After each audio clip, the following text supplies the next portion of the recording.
Buka mataku dan lihat wajahmu.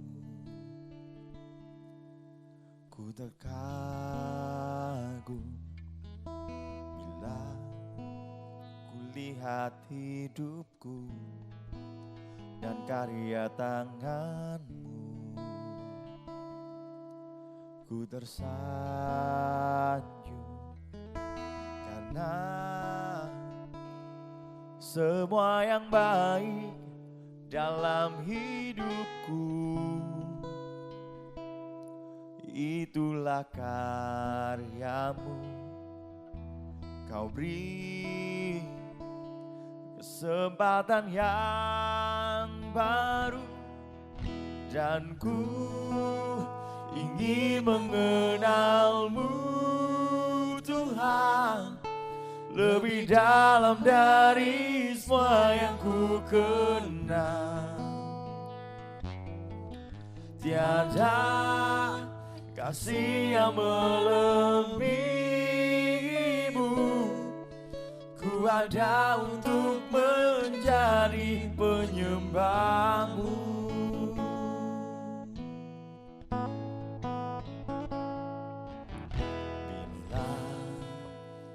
Buka mataku dan lihat wajahmu.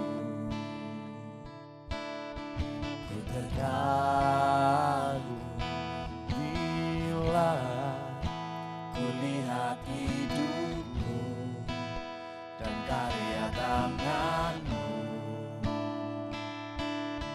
Ku tersanjung karena semua yang baik dalam hidupku itulah karyamu. Kau beri kesempatan yang baru dan ku ingin mengenalmu Tuhan lebih dalam dari semua yang ku kenal. Tiada kasih yang melebihimu. Ku ada untuk menjadi penyembahmu.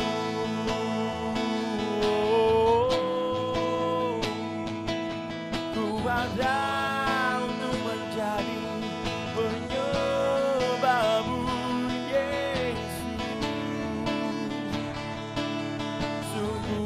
Engkau baik dalam hidupku.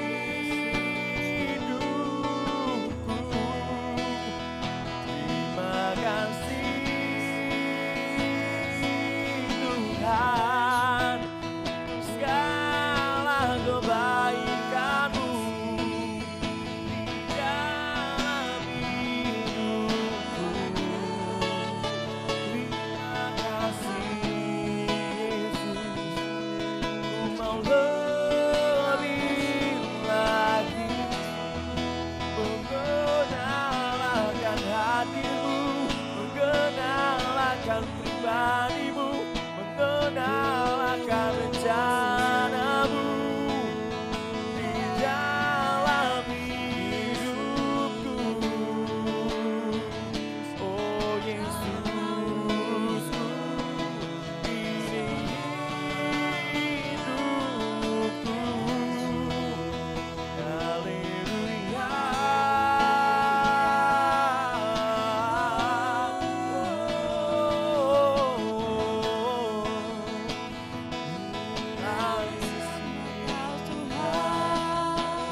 tempatmu, karena Kaulah Rabbku.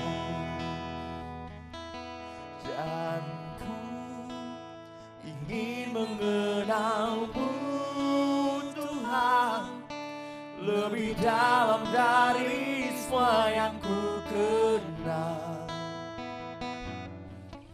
Tiada kasih yang melebihimu, ku ada untuk menjadi penyembahmu.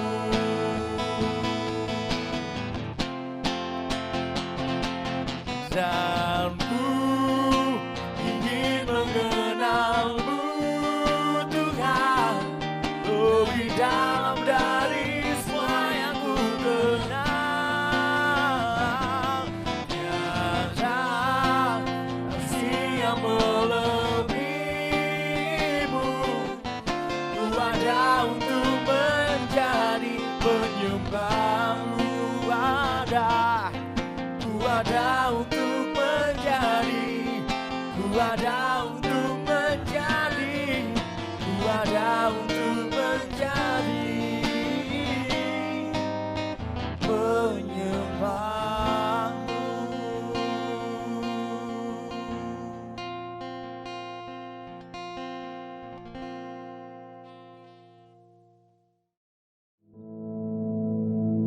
Our Father, which art in heaven, hallowed be thy name. Thy kingdom come, thy will be done in earth as it is in heaven. Give us this day our daily bread, and forgive us our debts, as we forgive our debtors. And lead us not into temptation, but deliver us from evil. For thine is the kingdom, and the power, and the glory, forever. Amen.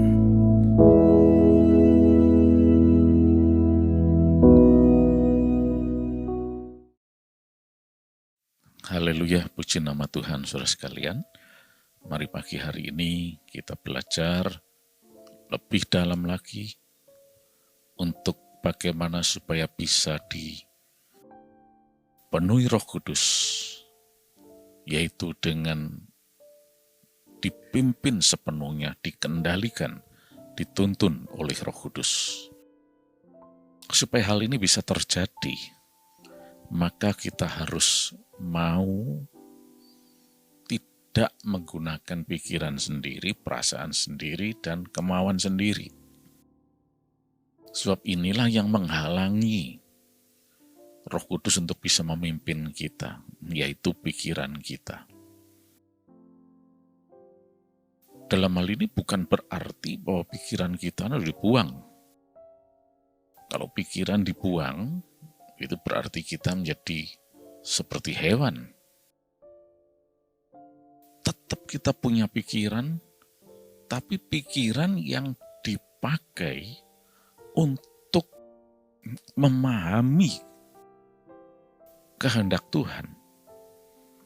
Pikiran yang dipakai untuk menuruti, mentaati apa yang Tuhan mau dalam kehidupan kita.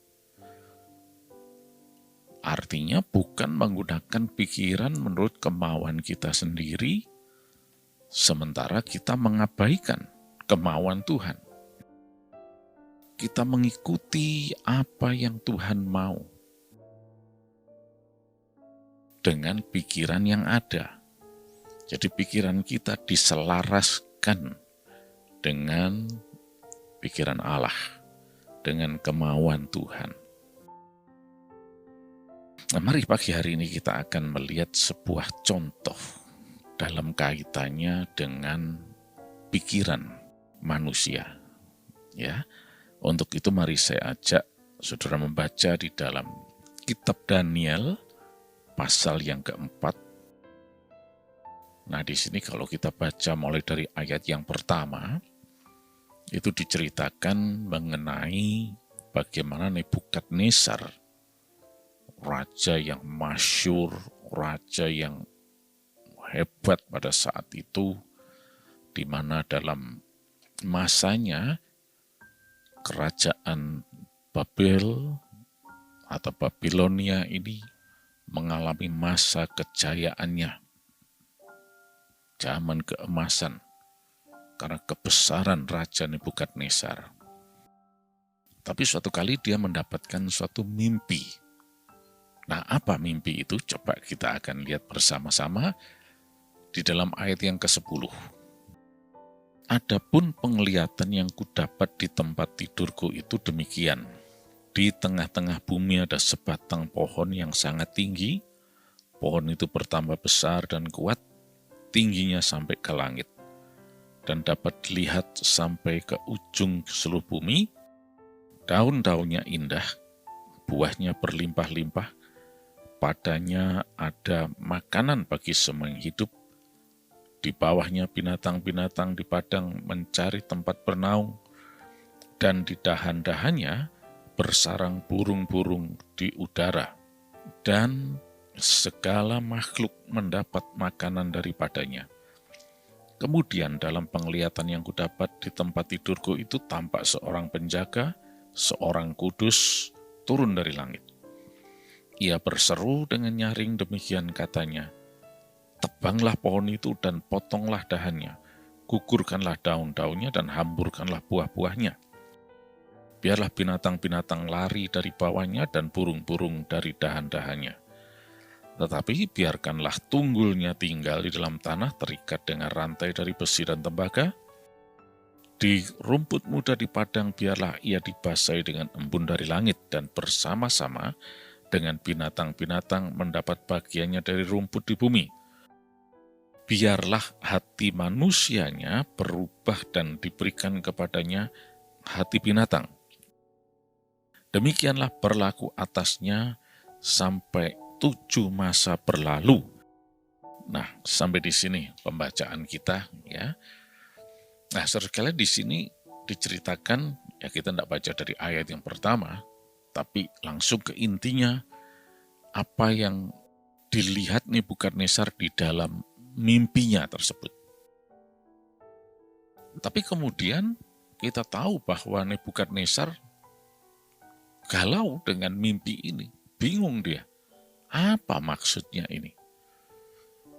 Nah, dia punya banyak staf yang ahli dalam tafsir mimpi, jampi-jampi, dan sebagainya. Tapi tidak ada yang mampu untuk itu. Satu-satunya yang bisa adalah Daniel, yang dikenal sebagai Beltsasar pada saat itu. Dan mari sekarang kita lanjut untuk mempersingkat waktu, apa sebetulnya yang diungkapkan oleh Daniel ini. Kita lompat ayat yang ke-24 sekarang. Langsung ya, mari kita baca. Inilah maknanya ya Raja, dan inilah putusan yang maha tinggi mengenai Tuanku Raja. Tuanku akan dihalau dari antara manusia, dan tempat tinggal Tuanku akan ada di antara binatang-binatang di padang. Kepada Tuanku akan diberikan makanan rumput seperti kepada lembu, dan Tuanku akan dibasahi dengan embun dari langit. Demikianlah akan berlaku atas Tuanku sampai 7 masa berlalu, hingga Tuanku mengakui bahwa Yang Maha Tinggi berkuasa atas kerajaan manusia, dan memberikannya kepada siapa yang dikehendakinya. Nah, sampai di sini dulu pembacaan kita ya. Oh, ternyata mimpi ini berbicara tentang Nebukadnezar sendiri. Yaitu sesuatu yang akan terjadi dalam kehidupannya. Cukup mengerikan. Artinya dia akan dijadikan selevel dengan hewan, binatang-binatang di padang. Makan rumput juga dikatakan di sana, dan tinggal di padang seperti hewan. Berbeda dengan manusia yang beradab. yang civilized. Manusia nggak tinggal di padang, manusia tinggal di rumah, berdiam di rumah. Manusia nggak makan rumput, tapi manusia makan nasi pecel, nasi soto, dan sebagainya. Evan tidak bisa berpikir, manusia punya pikiran, perasaan, dan kehendak, dan seterusnya. Ya, itu ditegaskan lagi. Coba kita lihat ayat yang ke-22. Tuankulah itu ya Raja, Tuanku yang telah bertambah besar dan kuat, yang kebesarannya bertambah sampai ke langit dan yang kekuasaannya sampai ke ujung bumi. Tentang yang Tuanku Raja lihat, yakni seorang penjaga, seorang kudus yang turun dari langit sambil berkata, tebanglah pohon itu dan binasakanlah dia, tapi biarkanlah tunggulnya ada di dalam tanah, terikat dengan rantai dari besi dan tembaga, di rumput muda di padang, dan biarlah ia dibasahi dengan embun dari langit, dan mendapat bagian bersama-sama dengan binatang-binatang di padang, hingga sudah berlaku yang demikian atasnya sampai 7 masa. Coba kita lihat ayat yang ke-20 sekarang. Pohon yang Tuhanku lihat itu yang pertama besar dan kuat, yang tingginya sampai ke langit dan yang terlihat sampai ke seluruh bumi, yang daun-daunnya indah dan buah-buahnya berlimpah-limpah, dan padanya ada makanan bagi semua yang hidup, yang di bawahnya ada binatang-binatang di padang, di dahan-dahannya bersarang burung-burung di udara. Nah, ternyata ini adalah Nebukadnezar sendiri. Jadi seperti tadi yang dilihat adalah pohon yang menjulang tinggi. Itu menandakan kebesaran Nebukadnezar, menjulang tinggi. Dan di bawahnya ada banyak binatang-binatang dan sebagainya. Tapi tiba-tiba ada penebang yang menebang pohon itu. Nah, berarti dalam hal ini Nebukadnezar yang akan diruntuhkan, ditebang dari kebesarannya yang menjulang tinggi itu. Coba kita lihat lanjut ya, di dalam ayat yang ke-26. Yang dikatakan tentang membiarkan tunggul pohon itu berarti kerajaan Tuanku akan kembali, Tuanku pegang segera sesudah Tuanku mengakui bahwa surgalah yang mempunyai kekuasaan. Nah, tadi dikatakan pohon itu ditebang, tapi disuruh meninggalkan tunggulnya, menyisakan tunggulnya. Tidak semuanya dihabisi sampai ke akar-akarnya, tapi cuma bagian batangnya saja, dan tunggulnya masih terlihat. Ya, tunggulnya mungkin tersisa sekian sentimeter mungkin dari atas permukaan tanah, ya. Nah, kemudian ayat yang ke-28, ya, dikatakan semuanya itu terjadi atas Raja Nebukadnezar. Nah, ternyata betul ini terjadi. Setelah mimpi tadi, yaitu dia melihat pohon yang menjulang tinggi, yang istimewa, menandakan kebesarannya, tapi tiba-tiba harus ditebang. Dan ini terjadi. Nebukadnezar betul-betul menjadi seperti itu. Tapi ditinggal tunggulnya berarti tidak dihabisi semuanya. Karena dalam jangka waktu 7 masa akan dikembalikan lagi. Ya. Nah, coba kita lihat itu sekarang di dalam ayat yang ke-34. Ya. Tapi setelah lewat waktu yang ditentukan, aku Nebukadnezar menengadah ke langit, dan akal budiku kembali lagi kepadaku. Lalu aku memuji yang maha tinggi dan membesarkan dan memuliakan yang hidup kekal itu. Karena kekuasaannya adalah kekuasaan yang kekal dan kerajaannya itu turun-temurun. Ya. Sampai sini dulu.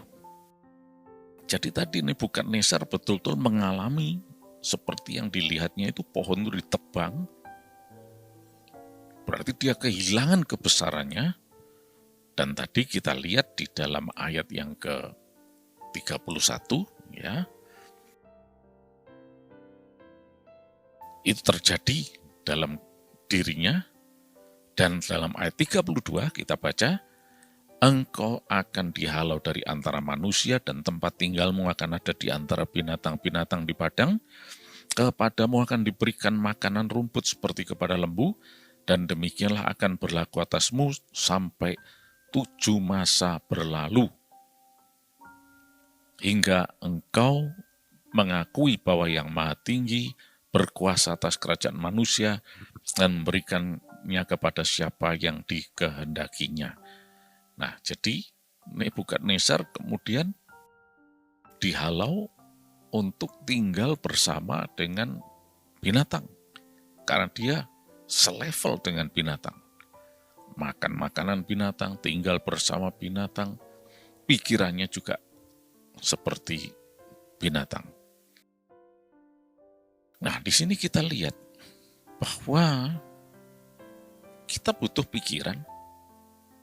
Tuhan mau supaya kita tetap punya pikiran, bukan tidak punya pikiran, tetapi pikiran ini adalah sepenuhnya anugerah Tuhan yang Tuhan berikan kepada kita untuk memahami kehendak dan rencananya. Bukan pikiran untuk mengikuti kemauan sendiri. Bukan pikiran sendiri untuk menentang pikiran Allah atau tuntunan Roh Kudus. Dan Tuhan tidak sebetulnya menghendaki kita menggunakan pikiran ini untuk dipakai semau-maunya. Udah pikiranku aku pakai sak mauku sendiri. Tapi nurut kepada Tuhan. Sebab apa? Kalau sudah pikiran ini diambil, tidak bisa berbuat apa-apa. Itulah sebabnya mari kita selalu bersyukur kepada Tuhan karena Tuhan berkenan menganugerahi kita dengan pikiran yang normal. Tapi jangan lupa, pikiran ini bukan digunakan untuk kemauan kita sendiri. Tapi pikiran ini digunakan untuk memahami rencana Allah, untuk mengikuti kehendaknya. Dan inilah tuntunan Roh Kudus tersebut. Nah, puji Tuhan, Nebukadnezar sudah mengalami ini dan dia kemudian dipulihkan kembali. Dan kalau sudah baca selanjutnya, bagaimana dia kemudian memuliakan Tuhan. Ya, dari sini kita bisa belajar, mari, janganlah kita pakai pikiran sendiri. Tuhan tidak mau kita membuang pikiran kita, tidak akan jadi seperti hewan, seperti Nebukadnezar ini tadi. Tapi Tuhan mau kita pakai pikiran kita untuk mentaati Dia. Puji nama Tuhan. Mari kita berdoa. Terima kasih Tuhan atas berkat-Mu, kelimpahan, kesehatan, damai sejahtera-Mu. Dan sepanjang hari ini Tuhan, kami diberkati berkelimpahan, kami sehat dalam perlindungan nama Yesus Kristus. Dan biar Roh Kudus memenuhi kami sepenuhnya untuk menuntun kami Tuhan. Dalam nama Yesus Kristus. Amin.